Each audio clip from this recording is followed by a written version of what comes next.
ክብር ጠቅላይ ሚኒስትራችን አሁን የሚመራው አመራር ወደ አዲስ አበባ ተመድበን እንደመጣን አንዱ የሰጡን የቤት ስራ ይሄ ነበር።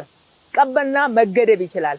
ቀበና ታሪካዊ ነው። የቀበና ወንዝ ላይ በፍጥነት ስሩ የሚል ነው። ልክ አንደኛውን ኮሪደር ጨርሰን ሁለተኛው ኮሪደር ላይ ነው የጀመርነው። እኛም በአካባቢውን እስከምናጠና ድረስ ትንሽ ጊዜ ወስዶብን ነበር። በርካታ ባለሙያዎች በተለይ በፍሳሽ በውሃ በግድብ ዘንድ የሀገራችን ባለሙያ ብቻ ሳይሆን የውጭ ያሳትፈን እንደማይቻል ነበር የነገሩን። እውነቱን ለመናገር እዚህ ጋር ትልቅ ግድብ እንዴት መገደብ ይቻላል? እዚህ ጋር እኮ የህዝብ መኖሪያ ስፍራ ነው። እዚህ ጋር ቅርብ ነው። እዚህ ጋር ብዙ ሰበቦች ነበሩ።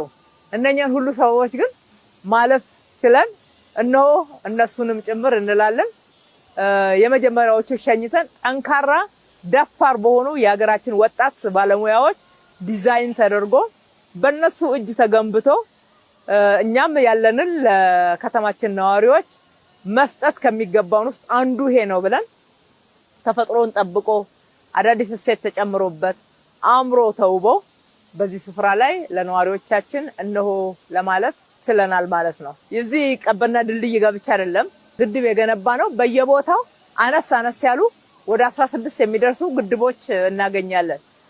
ህፃናት ልጆች ወጣቶች ከእንጦጦ ምንጭ ጀምረው መዋኘት ይችላሉ ማለት ነው። የደረቁ ምንጮችም ፈልቀዋል። ወደ መድረቅ የሄዱ እጽዋቶችም የቀድሞ ተክል የነበሩ አቆጥቁጠዋል፣ ተመልሰው ነፍስ ዘርተዋል። ሪቨር ባንክመንት ወይም ደግሞ ከሪቨር ባንኩ በተጨማሪ በአካባቢው ላይ በጣም ረጅም በኮንሶ እርከን ስራ በጋቢዮን በድጋፍ ግንብ በድምሩ ወደ 40 ኪሎ ሜትር የሚሆን ወደ 20 የሚሆን ኮንሶ እርከን ስራ ወይም ደግሞ የጋቢዮን ስራ አድርገን አፈርን ምህዳርን ጠብቀናል።